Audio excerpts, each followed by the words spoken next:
Thank you, gentlemen. This is rumor control. Here are the facts.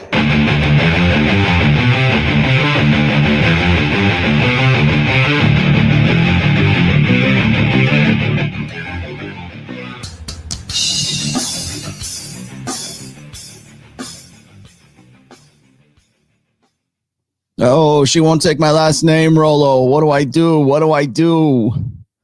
What's wrong with these girls? Why don't they act right? Isn't that why you came here? Is that why you came here? I should have put the gladiator intro. That would have been almost better. I know this is going to be a hot one. Oh, so welcome to the midweek show. I'm going to be as brief as possible because I will be on with Ryan Stone on his show in just about an hour. So this is going to be an effort in being as concise as I possibly can be. I have so many people ask me this question about last names or hyphenated last names. Why is it that women will not take their last name? First off, why are you getting married in the first place? Second off, if she is not the woman who wants to marry you or wants to have your babies, instead of I need to have babies or I just need to get married, it is time for me to get married. You've got a bigger problem than worrying about what your choice of last names are. As we have become a more gynocentric social order, the idea or the practice, let's just say, of women refusing men's surname, their last name, their family name, has become more and more popular. And the rationalizations for it have become even more popular as well. So I wanted to do just as deep a dive I can do today about last names and why it is a big deal to women right now. I've been reading a few articles explaining why this is, or the rise in popularity of just having to, the man keeps his name, the woman keeps her name. And unless, of course, that guy is so high value, quote unquote, alpha male, whatever we're calling it today, that the brand association of having that guy's last name as part of her name sort of completes her, right? Or builds, it's a brand building exercise, let's just say. If you've seen some of my older posts where I'm talking about how dating today is really an exercise in brand management, this is part of that brand management. That's number one. There's a lot of other things that go along with this. I am going to be including a post that I wrote, I think it was last year, it's 2019. It's called Selective Breeding. And in there, I talk about why it is that women do not want to assume a man's surname anymore. Part of it, of course, is the fact that women do not want to be attached to something that they don't think is going to endure the test of time. Now, why is Rolo talking about this right now? Well, we were just talking recently about marriage. I think it was the Bill Gates debacle, and boy, did that explode, right? I mean, now they're saying he's a perv, and he's had young strippers in Seattle come to his pool parties and everything. And I called that. Let me tell you right now, before we continue any further, I did say that this was going to happen. I said that by the middle of this week, and what is it, Thursday, the May 13th today. Right on schedule, right on time. I read an article this morning. Thank you very much, Rugby, about Bill Gates and his pool parties and his bachelor parties and strippers here and strippers there, strippers everywhere. So let the politics of personal destruction begin, and everybody's going to pile on because they all think he's the number of the beast or the Antichrist or whatever your particular fantasy, superstition is. Have fun. I called it. Anyways, but the reason why people were throwing last names and this kind of stuff at me was because they were talking about prenuptial agreements. And I get a lot of questions about like, well, he should have had a prenup. Oh boy, for a guy that smart, he should have had a prenup. Or a guy that rich, he should have had a prenup. Well, there's a reason for that. A reason why a lot of guys don't even bother with that is because most guys who have a lot of money to begin with are hopeless betas to begin with, because the amount of experience, the life experience with women, with many beautiful women, with interacting with women, with figuring out what works best for you, what your particular game is, doesn't occur to guys who tend to do very well financially, unless they're very, very talented, like maybe they're a musician or something like that. So when you're talking about a guy like Bill Gates, when you're talking about a guy that's got like quite a bit of money, usually they don't have the occasion to, let's just say, develop the social intelligence necessary to think about things like a prenuptial agreement, particularly if they're just, sort of this computer nerd. There's these guys who are just kind of fell into, I'm not saying fell into, but maybe that's the wrong choice of words, who were in the right place at the right time and made a lot of money as a result of that, or made a lot of money in a field where it sort of appeals to gamma males. And if you want to know what a gamma male is, just go look at the sociosexual hierarchies episode that I did way back in the day, or look up Vox Day. Those are his terms. But the guy who's like almost too smart for his own good really doesn't have any occasion to learn female nature. In fact, to those guys, female nature is basically transactional. And since it's transactional, and since they don't have a lot of money to begin with and suddenly come into a lot of money, they don't really have an occasion for to understand game, to understand how women's nature really functions. So those kinds of things really, as far as understanding women and understanding like how to take precautions, is almost like speaking a different language to them. And they're focused on other things. They're focused on making money, right? They're focused on their mission. But to the expense of understanding women's nature. And that's what we're going to kind of delve into here just briefly, because you have to know, I'm giving you a little bit of again, I preface things here so you understand what I'm talking about.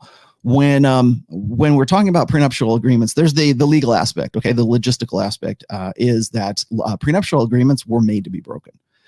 There is and I'll put the link in the description here.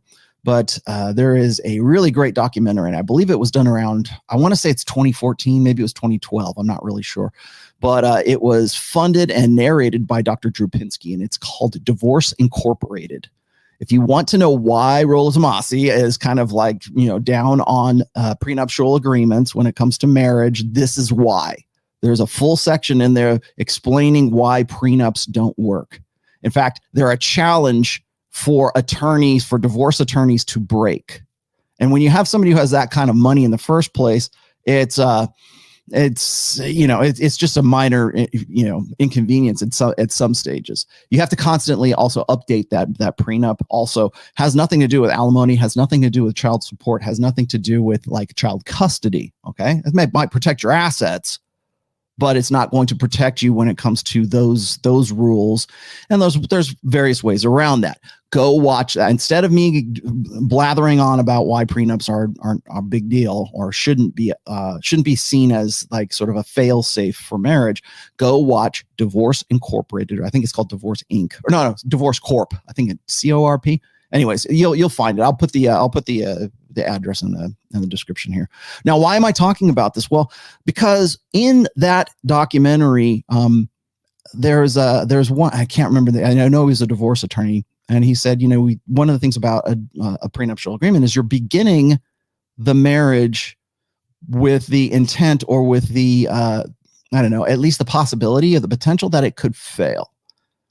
And people have asked me, Rollo, do you have a prenuptial agreement? Are you protected? No, I don't. And I never did. And I didn't need one then. And I don't really think I need one now, honestly, because I'll tell you this is that, if it's going to go down, it's going to go down. And as far as prenuptial agreements are concerned, again, watch that documentary and you understand why they're, especially for guys who are just like sort of mere mortals. We're not talking guys like who have the kind of money that Bezos and Gates have. But the guy was saying that it starts out the marriage with the potential that it's going to sort of self-destruct. I look at women not taking their husband's last name very much in the same way. It's almost the female way of saying, I need a prenuptial agreement. Only it's done not financially and not out in the open, but it's more psychological. I don't want to have this guy's last name. I don't want this guy. First of all, laziness might have something to do with it, but I would also argue that it is because women do not want to be associated with your genetic potential, with your genetic legacy. Why is that? I'm going to explain to you why. We have to rewind the tape a little bit here, and we have to look at some statistics. First of all, statistically, men and women, their average age of first marriage in the United States, remember this, and for other countries, it's older, but in the United States, it's about 30. It's like 29.7 or 29.8 for men, and it's like 28.7 or something like that for women. That's in my fourth book, as you can see right here. In the marriage section of Religion of the Rational Male. It's my fourth book. Have a look at that. I quote a lot of marriage statistics, and that's a very thick chapter in that book, by the way. And that's one of them. So I have to look and say, okay, well, why are men and women getting married or forming families? Because when we talk about marriage, I think we don't really think of it in terms of like, oh, sexual access, exclusive sexual access, exclusive, family, like commitment. Like, we don't really think of it in those terms. Technically, I mean, if we're looking at it from a financial perspective, it's family creation. We're going to form, and really it's a corporation, right? We're forming a collective. We're forming a tribe. Me and you, baby, forever. Till death do us part, forsaking all others.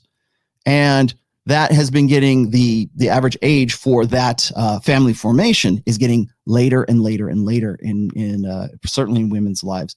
I think men would much rather, in fact, statistically, men would rather get married earlier, would rather pair up, and would rather start families earlier than women do right now. And the reason for that is because we empower women. So it's called the fempowerment movement. So it's about career. It's about get this done, start your business, do this, do that, wait for the high value guy. Really, it's not so much about creating careerist women. And I know a lot of people will disagree with me about that.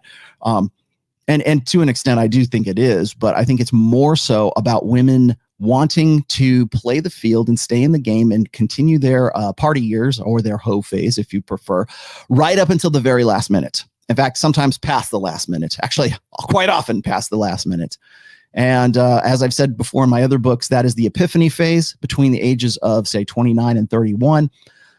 Once again, right around the time of first marriage for women is right around the same time that women go through their epiphany phase. Surprise, surprise. It's not convenience. It's I don't say it's not by design. It's certainly by convenience, but it's also by necessity at that particular time. Now, what happens is women get to that point, into that epiphany phase. They say, okay, I got to get right with God. I've had my fun. They'll put that in their dating profiles, their Tinder profiles, whatever. I've had my fun, and now I want to get serious. Now that the party's over and the lights are going to come on, I got to find somebody. It's not, I want to marry you. It's time for me to get married. It's time for me to have children. My biological clock is ticking. And that's why that average age of first marriage is right around 28.7, almost 29 for women in the United States. In the UK, it's actually 32 or 34. I can't remember.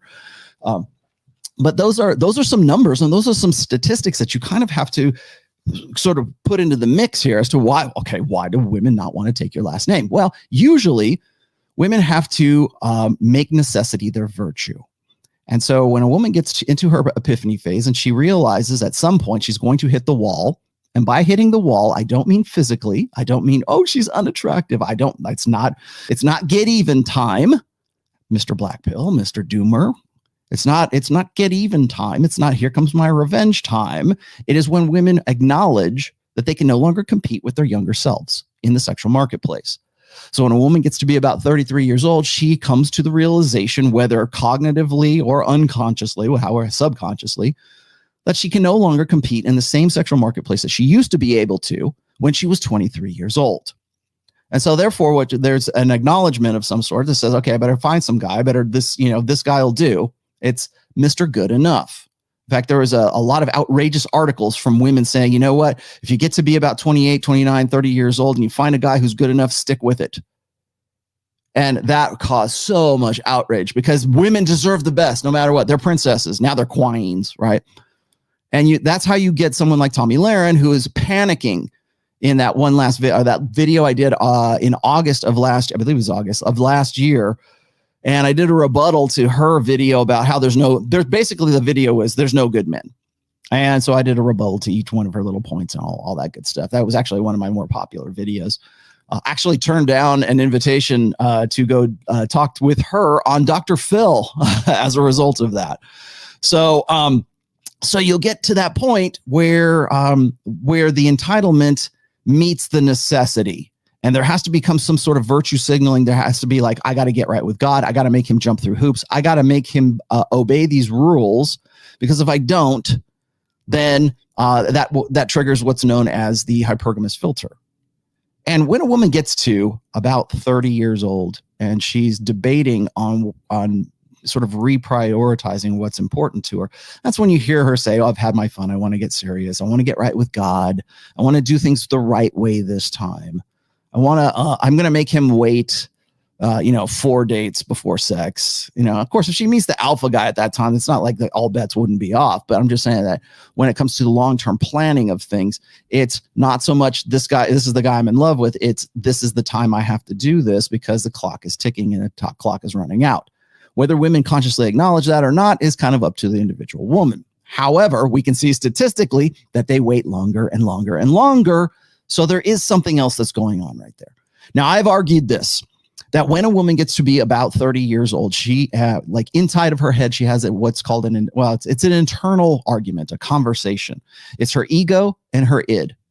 And the id says, I really want to have sex with the hot guy in the foam cannon party. I really want to go back to 23 and spring break in Cancun. Oh man, can't we just have fun? Can we just find the right guy? We could probably lock him down. And it's the I want the sensational. I want the pleasure. It's the hedonistic part of the I'm getting Freudian, I realize. Bear with me here. I have a point to this. Then the ego says, no. It's time. We got to get married. We can't do this forever. We got to get right with God. We got to get serious now. We've had our fun with that guy. Now we've got to start. And so this is back and forth, right? The id says, oh, we got to do this. We got to do it. I want to have this. He's so hot. He's a hot fireman, right? And then there's the ego that says, no, you're never going to lock him down. He's a drug addict. He's a bad boy. Don't worry. Sheryl Sandberg says we'll get along just great with this guy who's this beta in waiting over here. And so there's this sort of compromise in reprioritizing what would be acceptable for long-term intimacy and a long-term relationship for that woman. And the problem with that is that it kind of goes against a biological and evolved imperative for women. It goes against what I've called her existential fear. And the existential fear for women is this, and I'm going to try to put this as succinctly as I possibly can because I've done full shows on this before. The existential fear for women is having hypergamy, having the mating strategy, having reproduction taken out of her control by inch or by mile. It doesn't matter if it's okay, let's just say for sake of the most extreme end of that spectrum of taking away women's right to choose, women's, control power over reproduction is rape. That's number one. That's on the most at the opposite end of the spectrum. That's where that is. And then little by little, it's, well, do I really want to, is this guy the best for me? It's the hypergamous question, or it's the hypergamous doubt, which is he the best I can do? That's what hypergamy is based on. Is he the best I can do? And that might change from time to time as a woman matures into her later years, right? When a woman gets to be, that question resurfaces, by the way, when she gets to be about 37, 38, 39 years old, for much of the same reasons why she doesn't want to take your shitty last name. Because when that woman has to compromise for a guy who her id says, this isn't the best I can do, let's hedge our bets. I don't really want to breed with this guy, but I kind of, it's the best thing I got going right now. And so I'm going to work with it. Or you've got the woman who's already had children with the bad boy in her earlier years. And now she's looking for a guy who is going to be the stepfather, right? The guy, not the stepfather, the father who stepped up, right? Looking for that guy who's got the 3 Ps, right? On the beta buck side of hypergamy: protection, provisioning, and parental investment. And that parental investment can apply to children that are not his. So remember that. Don't always think that it has to be the guy who's actually breeding the children with her. It's the guy who's going to provide and be parentally invested, even in children that aren't his own. I would argue this, and this is going to be real controversial, I know that, but I would argue that the reason why women are very hesitant about taking the last name of a man who would accept that situation, the guy who wants to be the stepdad, the guy who wants to step in and take control and take, and be the guy who steps in and becomes the dad who stepped up kind of guy. That guy right there, I'm about to show you something here, and because this is the zeitgeist here in just a second. But that's a guy that triggers, this guy is not the best I can do. I'll marry him. I'll even have sex with him, but I know in the back of my head he's not the best that I can do. That guy is very much like this guy that I'm about to show you on the screen here. There we go. There we go. All right. This was from, I have no idea who this guy is. Somebody put this in my Twitter not too long ago. Men who demand DNA tests disgust me. I mean, even if a kid isn't yours, why would you pass on the chance of being a dad to one more child? Why? Of course not. If someone I hooked up with got a child and said, it's mine, I'm taking up the dad role with pride. If if someone else sired that baby, it's his loss. That is exactly what women want you to think. That is exactly the kind of gaslighting of yourself that a gynocentric social order expects from beta males. I would also argue this, and I don't know this guy personally, but I have heard I've seen this tweet a million times, or the sentiments of this tweet a million times. And these are the guys that women will not take their last names for. And because they know damn well that this is not the best that they can do. Because the guy that they had sex with and they had the babies with, that guy that they tried to lock down, the alpha that they tried to lock down in their party years, that was, if it wasn't the best they could do, it was certainly better than this guy. And why is that? Because when a man says that, what he is conveying, what he's telegraphing to that woman is that I value my paternity so little that I will take care of another man's child. I will go against my evolved biological imperative for paternity, the most important thing to certainly any male organism, higher animal. Then I value it so little that I will go and I'll do this. I will go and I'll raise this man's child and I'll be your permanent cuckold. It's as if the guy is accepting his own cuckoldry. And I know that sounds like, oh, he used the word cuckold. I'm using it in the technical sense here. So I'm not saying, oh, yeah, you're a cook. I'm not using it as an invective here. I'm using this is the definition. This is the legal definition.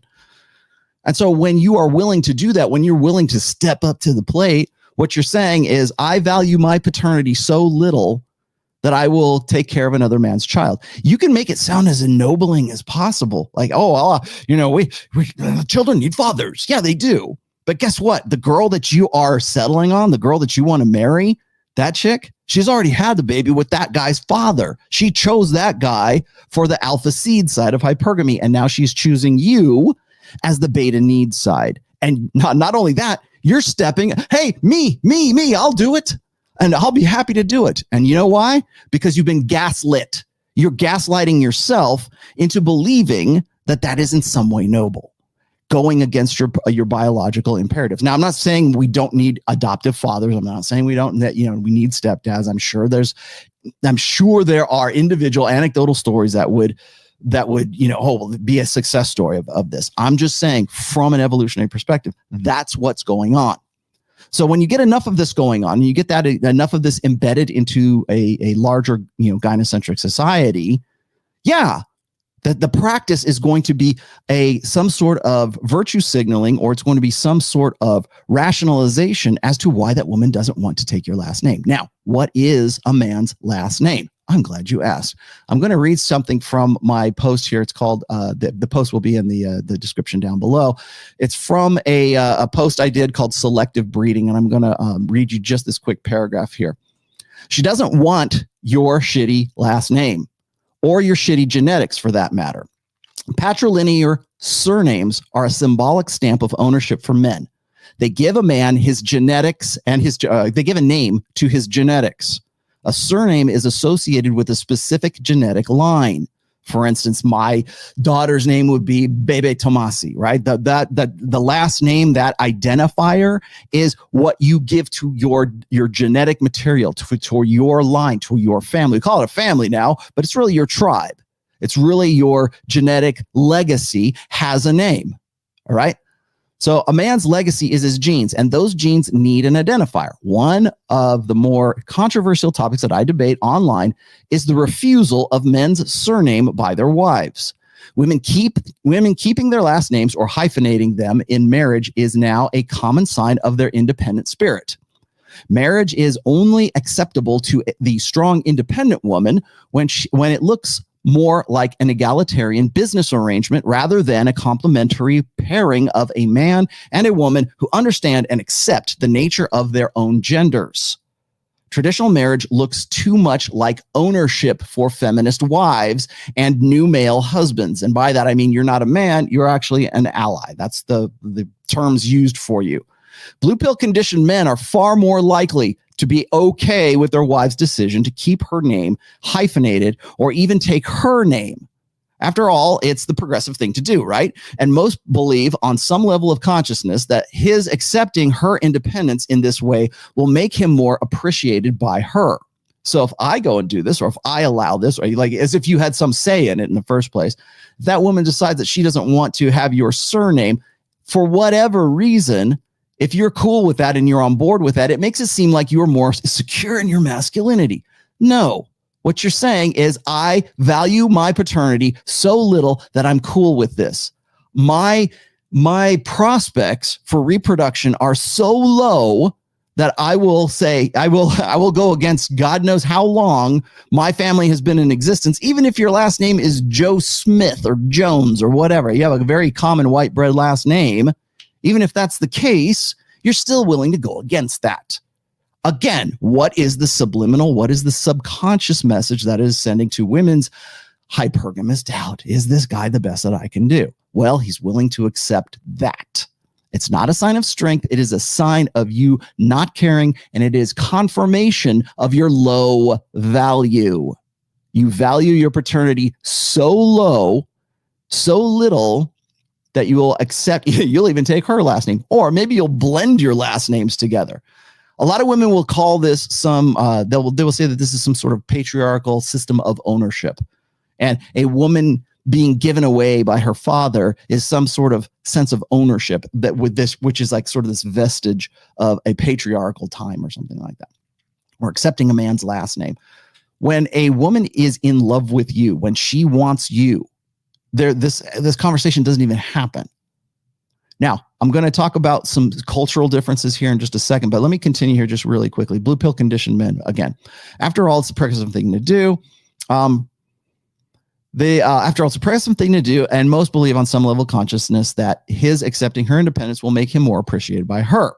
The truth is this: his acquiescing to her in this way only reinforces what her hindbrain has already confirmed. She has paired with a beta male who wouldn't give an afterthought to insisting his genetics bear his own name. He confirms the low quality of his genetics to her hindbrain. That's the subconscious message.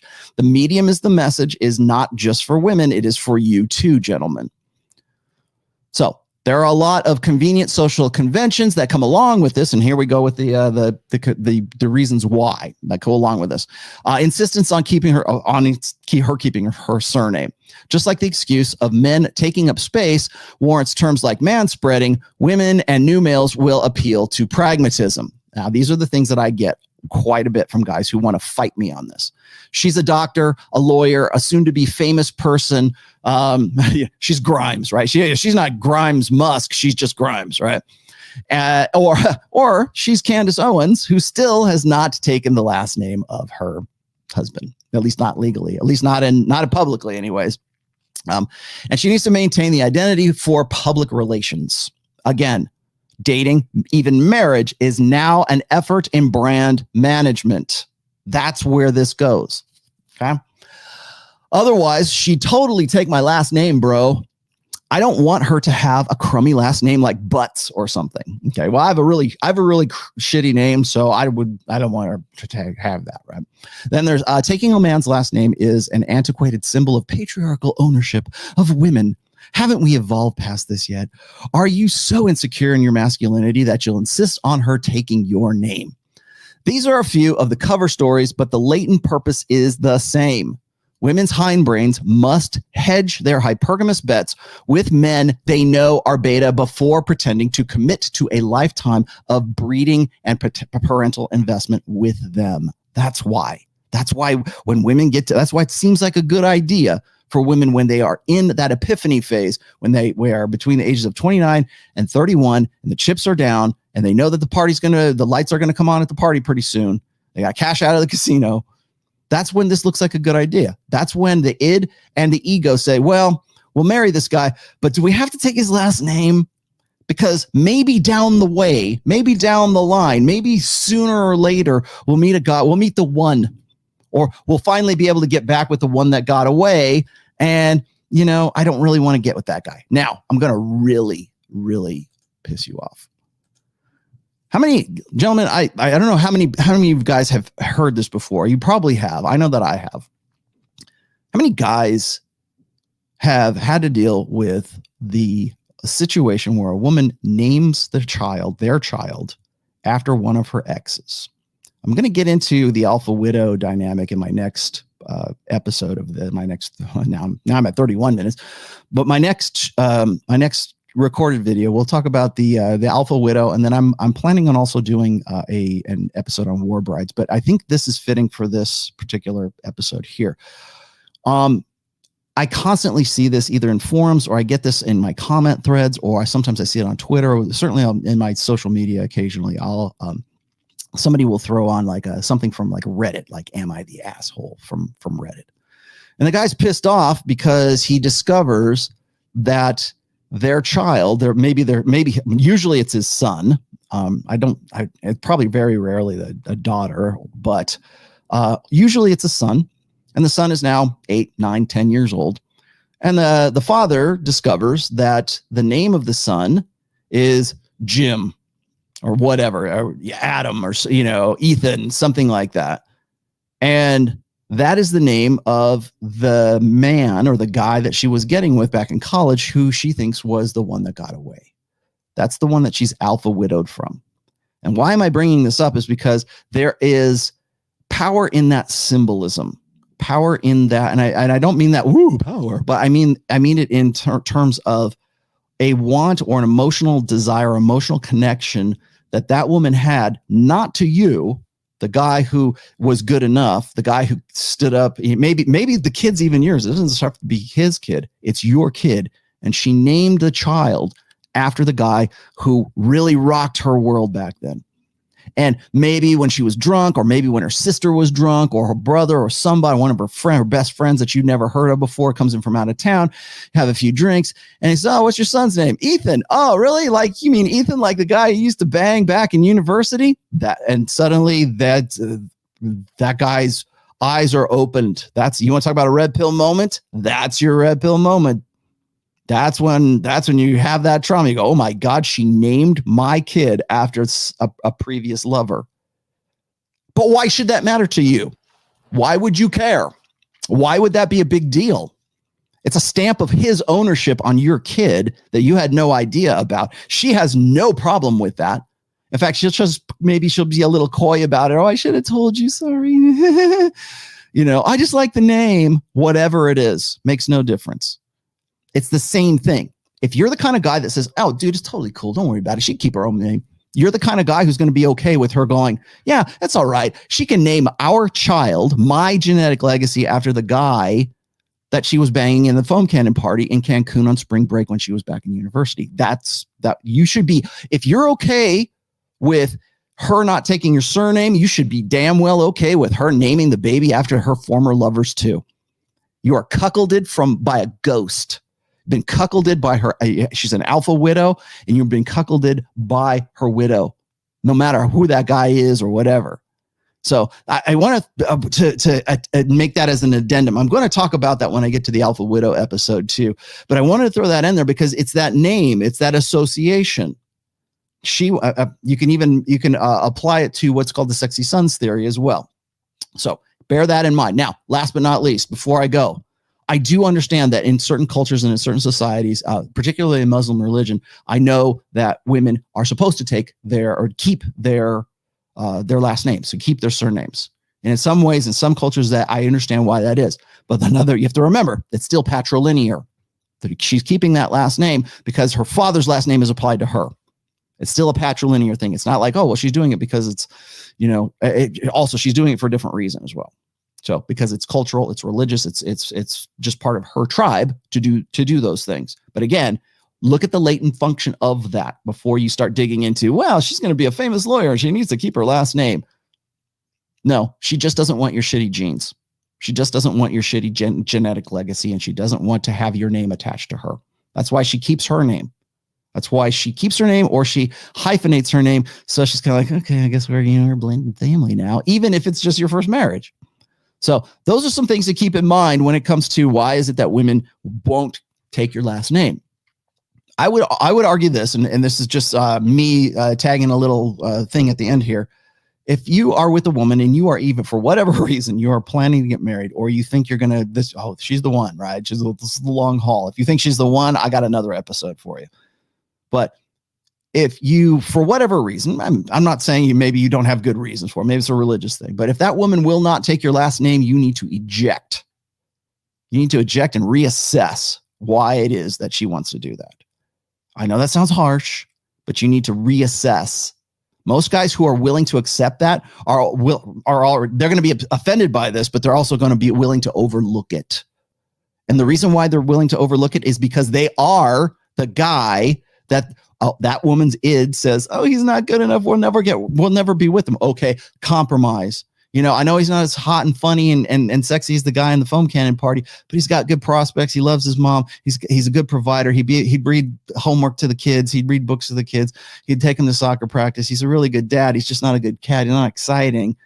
Okay, well, let's make a compromise. We don't take his last name. How's that? Okay, deal. And then we make up all these rationalizations as to why that woman shouldn't do that. If you're the guy that's going to accept that, you need to not only reassess her, but you need to reassess why you in the first place would have ever accepted that to begin with. There you go. This has been The Rational Male. I'm Raul Tomasi. Thank you for watching. I will be back on Rule Zero on Saturday at 11:30 a.m. Eastern Time, and it will be on Rich Cooper's channel. Talk to you guys later. Thanks for watching.